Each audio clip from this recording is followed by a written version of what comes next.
While just about anyone can take a trip to virtually any city in the USA, rappers cannot easily walk into any city they please. We've seen it all before. Rappers end up taken out on the streets, rappers getting jumped, and rappers getting checked by goons. Many rappers have to learn to check in with the goons of the cities before visiting. But here's what has happened to rappers who failed to check in. Being one of the biggest influences in gangster rap in these recent times, Lil Durk has no doubt had a huge influence on the gangster community. But even with all his success as a rapper and a gangster, he often finds himself surrounded by goons who don't seem to care about how much street cred he has. Everyone's heard of gangster rappers from Chicago, but no one is going to let some great Chicago gangster come into their city to run the game. And this is exactly where Lil Durk found himself with other gangsters from other cities. Back in 2021, Lil Durk had a concert in Dallas, Texas. His performance went on well without any trouble from the goons of the city, but everything went south after the goons showed up and left a body in the bag.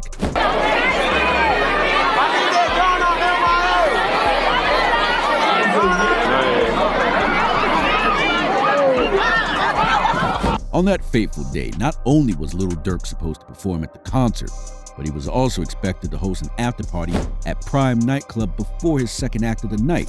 Someone opened fire into the crowd, and it was discovered that 6 people had been struck by stray bullets, while 21-year-old Daisy Navarrete died at the hospital. Word spread on the internet that Lil Durk failed to check in with goons of the city before heading out to his performance, and the goons made sure to cause chaos at the club. Luckily for Lil Durk, he didn't run into the guys with the guns, but one of the goons made sure to get Lil Durk and let him know the goons from Dallas weren't going to let him pop in and out of their city unannounced. In a video that went viral, a man was seen heckling Lil Durk from afar, all the while screaming "Long live Duck." It turned out that not only was he a Dallas goon, but he was also a fan of Lil Durk's rivals, FBG Duck. After the video made media rounds, many people mocked Lil Durk for thinking he wouldn't need to check in or walk around Dallas with security. The comments forced Lil Durk to respond, and he did so in a video posted on Instagram, where he was heard saying, "Blogs make look like killers out here."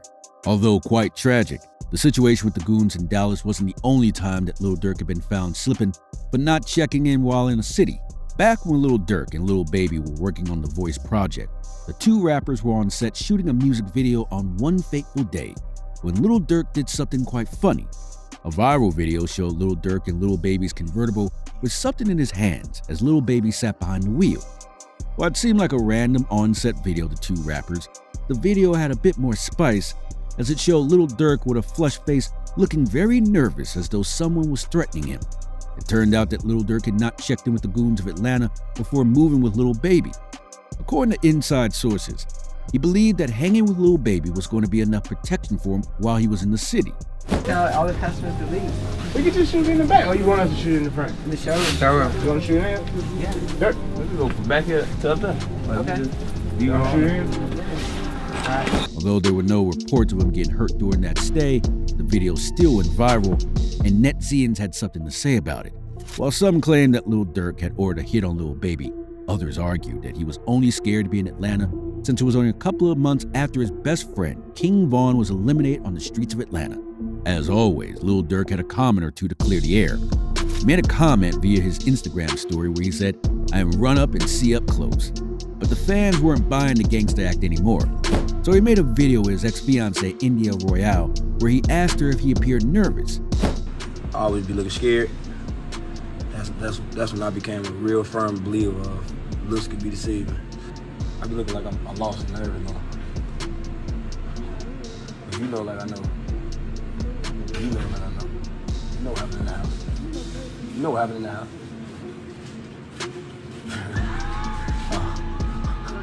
I said, you know what happened in the house. We are sure to give you quality stories straight from our inside sources on the streets of major rap cities.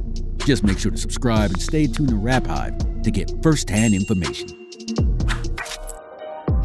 There's no doubt in today's gangster rap, no one measures up to King Von.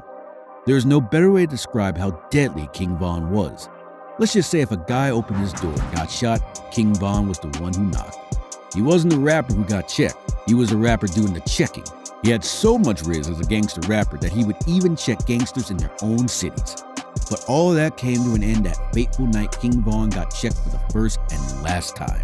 Being the deadliest gangster from Chicago, the gangsters in Atlanta really wanted to know what the hype was all about and why everyone was so scared of King Von. On that fateful night of November 6, 2020, King Von went out clubbing with his goons, and they were supposed to have some backup from Boozy Badass, who couldn't make it out that night. The day he got killed, he hit me back and told me I'm on it, I'm finna knock it out. And he got killed that night. King Von was at the Monaco Hookah Lounge in Atlanta when he got into a fight with some Atlanta gangster. Man, I've been walking through them, damn, this decent shit in this bitch, you know? Oh, girl. You know, we trying to party and have fun in this bitch, I ain't gonna lie. We got the little bougie, they acting bougie. I got DJ bands in this. According to inside reports, the gangsters inside the club were trying to check King Von, and he decided to take the fight outside the club. However, upon going outside, the brawl escalated and different people got involved, including Cuando Rondo, who had nothing to do with it in the first place. Tempers were high and punches were thrown, and it didn't take long before bullets started flying. And King Von went from getting checked to being dead. Shooting made national headlines as officials confirmed one of the 3 people shot and killed was rapper King Von from Chicago, who was here last night with friends. The elimination of King Von has since become one of the biggest controversies in the rap industry today. Since the incident with King Von in 2020, Cuando has come to be one of the most feared rappers in the rap industry, and the gang world alike. I mean, if a gangster as mighty as King Von could fall by the hands of Cuando Rondo, best believe no one will want to catch those hands. But while Cuando has become the most glorious and feared rapper today, he wasn't always that way. In fact, it wasn't until the incident with King Von that Cuando Rondo gained some respect in the industry. Back in 2019, he was allegedly checked by some Hoovers in Los Angeles. You see, Cuando Rondo used to claim rolling 60s neighborhood Crips, but when the Hoovers checked him at the mall, he denied it and said he wasn't from anywhere. Anyone who knows anything about LA gang culture knows that the Hoovers in the 60s never see eye to eye, and Cuando knew better than to claim the 60s when his life was on the line. The situation did die down and didn't become much of an issue, but later, a picture came out to the media showing Cuando Rondo throwing up Hoover K gang signs. Bang on. Alshon Martin, a member of the Hoovers gang, hopped on social media to air Cuando out.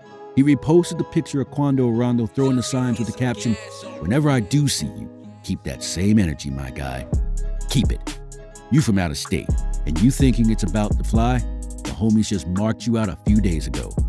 He went on by saying, "You just stepped into some LA politics, boy. I'ma teach y'all a lesson you violated." While nothing seemed to happen about it at the time, Cuando Rondo and his buddy Lil Pap were attacked 2 years later when they made their way to Hoover K territory. On August 20th, 2022, Cuando Rondo and his friend Lil Pap were at the gas station when some gangsters pulled up on them and opened fire, no questions asked. Victim is a friend of rapper Cuando Rondo. The Atlanta-based performer shared this picture on Instagram today. According to the LAPD, the victim was ambushed by 3 men while getting gas on Friday. Luckily for Cuando, he was able to drive out of the gas station during the crossfire. Unfortunately, though, his friend Lil Pap didn't make it out alive. After the incident, Cuando took to his Instagram story saying, "I'm not jump out gang either. Ain't no loyalty in it. I'm my own man. I laid my flag down. I'm not NHR. Ain't gonna ride for real. It's no sense in me being a part of y'all." Cuando Rondo talked about how his gang members roll with the opposition without regard to their members who get attacked in gang wars. He also believed he was being attacked because everybody hated him, and he would no longer focus on them. He wrote, "Y'all F with the opposition. It don't take rocket science to see what the f going on. Everybody already hate me. I ain't tripping on the extra hate. I'm about to focus on my family, the ones who really gonna drop a tear if I die." I don't know about you, but I don't think we'll be hearing anything gang-related from Cuando Rondo in a long while. Everyone knows Tekashi 6ix9ine, the rainbow-haired rapper from the Bronx. The Gooba rapper was the biggest snitch in the rap industry. These are just some of the ways he has come to be described in the industry so far. But what has really shocked everyone to this day is how 6ix9ine still manages to walk around with his head on his neck. You see, there's no bigger snitch in the industry than 6ix9ine. And it's safe to say that a night in jail left him ready to spill every detail on anyone he ever met in life. If you don't know, 6ix9ine became a snitch after he caught a RICO charge that left him in jail alongside other 9 Trey Bloods. Tekashi 6ix9ine took the stand yesterday. The first day of testimony went down yesterday, and that will continue today. He is a cooperating witness. And some of the things that happened in the courtroom, he's testifying to help make the government's case against alleged 9 Trey Blood members. Now, it's one thing to be checked by gangsters when you're walking all big and tough on their streets, but it's a whole different story to be checked by gangsters in prison. That's exactly what happened to our man Tekashi. One fateful night at the Brooklyn Metropolitan Detention Center, 6ix9ine was checked by several Crip gangsters. One of the Crips tried to see if 6ix9ine got arrested because he truly had what it took to be a gangster. So he got gangster checked. 6ix9ine has security. According to reports, 6ix9ine was transferred to another facility in order to eliminate the threats he would have faced had he remained in the cell with Crips and Bloods. It was on that fateful night that 6ix9ine realized that prison life was not for him. All right, so first night you get to jail, what'd that feel like? First night, I got locked up. I watched Lone Survivor, and I was like, I'm definitely snitching, right? and then, no, seriously. So from the jump, you laid down and you were stuffing your pillow. You're like, nah, it ain't gonna be long. 6ix9ine was being threatened in jail. However, he was not scared, nor did he request being removed, says attorney Lance Lazaro. Do you think the rap industry would ever forget about how 6ix9ine snitched? Or would the snitching trouble follow him everywhere he goes? The Baby is known to be one of the deadliest rappers in the rap industry, so I'll get it if you're shocked to see his name on this list. But just like every big bad dog, the Baby has also been checked by gangsters who didn't care about the fact that the Baby has, in fact, taken the life of a man who tried to heckle him. While rappers have learned to stay away from any troubles with the Baby, the deadly gangsters on the streets of Atlanta are on demon time, and they want all that smoke. But it didn't take a while before they figured out that they didn't want any smoke with the Baby. Back in 2018, the Baby was in Atlanta shooting a video for his track 21. While he was on set, a bunch of gangsters pulled up and tried to check on the Baby, and the guys he was on set with. And bro, look, like I say, next time, you just say, hey, come holler at me, bro, and I come holler at you. You see what I'm saying? But it ain't, I ain't gonna never check in. Hey, I'm not checking in nowhere. They asked the Baby if he was allowed to be in their city and to show them his permission slip. In the viral video, one of the goons was heard saying, "You need a permission slip for this." Although the Baby was outnumbered, he didn't allow their threats to get to him. He firmly told them that he wasn't going to check in with anyone, but they could sell whatever the issue was calmly.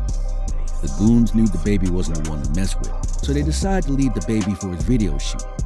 When asked about the situation in an interview, the Baby said they were just lucky they got God on their side.